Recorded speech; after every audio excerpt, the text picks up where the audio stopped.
Universidad César Vallejo, solo para los que quieren salir adelante.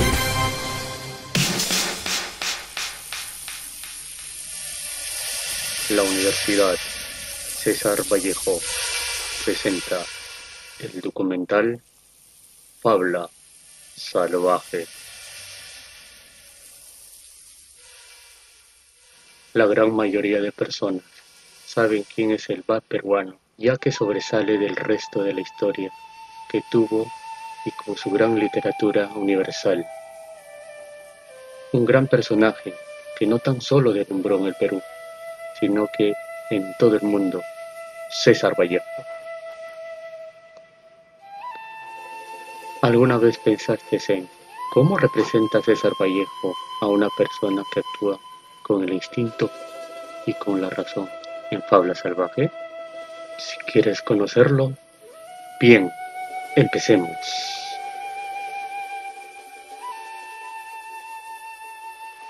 Esta novela comienza con Balta mirándose en el espejo, y de pronto este se cae y queda hecho trizas, provocando la preocupación de Adelaida por sus creencias en supersticiones, del cual causó muchas interrogantes en la pareja. Es así que son interrumpidos por el canto de una gallina, preocupando más a la joven esposa, diciendo que cuando una gallina canta, mala suerte trae, de seguro es para que muera mi madre. Cuando apenas Balta se levantaba de la cama, Adelaida ya acababa con los quehaceres de la casa. Eso nos muestra la buena ama de casa que era. Un día, cuando Balta se fue a la chacra, Adelaida se quedó cepillando a su caballo, el Rayo, mientras le decía que se comporte bien con su dueño, Balta, y que le haga caso en todo, ya que este era muy renegón. Adelaida, después de lo sucedido con la gallina y el espejo, empezó a ponerse triste y sollozaba, pero Balta la consolaba abrazándola y le decía que todo iba a estar bien, que todo era parte de su imaginación. Estos acontecimientos empezaron en julio y desde ese momento la relación ya no volvió a ser la de antes, afectando a Adelaida en lo emocional, lo que la volvió más sensible, y Balta empezó a desconfiar de su querida esposa Adelaida. Al tornar de su trabajo en la chacra, sediento y cansado, se dirigió a una fuente, arrodillándose y bebiendo. De pronto observó unas figuras extrañas en el reflejo del agua. Saltando bruscamente, dio 3 pasos atrás, mirando a uno y a otro lado para descubrir quién estaba a su espalda, sin hallar a nadie. Al pasar de algunos meses, volvió a pasar lo mismo en el espejo, pero esta vez sus ojos vieron una imagen extraña. Después de todos estos hechos, sucedió que fue al pueblo y se encontró con un viejo amigo, al cual le contó todo lo que le venía sucediendo, y este le dijo que en su estancia en Trujillo escuchó a un señor que refirió que dichas conductas eran signos de locura. Sin entender nada, Balta siguió con su vida diaria, estando alerta de estas figuras extrañas y esperando atraparlas si volvían a aparecer. Balta empezaba a sentir un recelo, quizás sin motivo, por su mujer, un recelo oscuro e inconsciente, del cual él no se daba cuenta, pero también tenía miedo a la soledad de la casa del pueblo, a la sazón abandonada y desierta, con sus corredores que las gallinas y los conejos se habían excrementado y llenado de basura. Balta, si no había ido a las melgas, o sí, a causa de la lluvia, veíase obligado a suspender el trabajo y a recogerse. Permanecía sentado en uno de los pollos del corredor. «¿Pero qué tienen estos animales del diablo?», exclamado Balta, poseído de una impresión de cólera y sutil de inquietud de presagio. Con ellos vino, todo molido y lloroso, Santiago, el hermanito de Adelaida. Algunos días después, inhóspidamente, Balta se fue al pueblo, siguió el dormitorio, lo abrió y penetró a grandes pasos. Era su propia imagen el que veía ahora, su imagen y no otra. Comienzan los trastornos de Balta con el amante invisible de Adelaida. Comienzan sus insomnios, ve cosas, los recuerdos comienzan a atormentarlo. Se acordaba que él era huérfano de padre y madre. Luego pensaba cosas de su mujer, escuchaba pasos, miraba a alguien en el espejo. pero no estaba tan seguro, así que se fijaba bien en sus contornos. Recuerda cuando era adolescente. Algunos eran de pueblo analfabetos y otros cultos y bien estudiados. Eso recordó Balta y sentía que sus pies y su cuerpo se estiraban y que él no podía moverse, y eso le asustaba mucho. Su cerebro balbuceaba cosas entre sueños. Balta peor se asustó hasta quedarse adormecido. Conforme fue pasando todo esto, Balta se mostró indiferente con su esposa Adelaida, haciéndose preguntas sobre ella y negándose a las salidas que ella quería tener con él, haciéndola así sentir mal.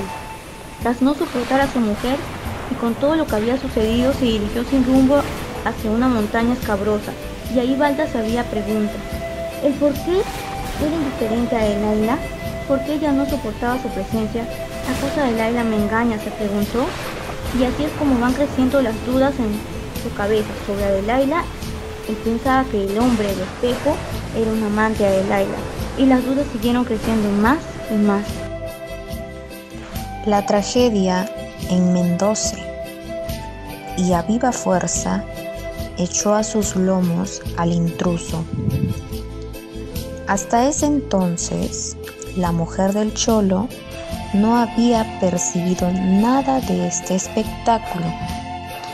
Sabía que Balta no era el mismo de antes.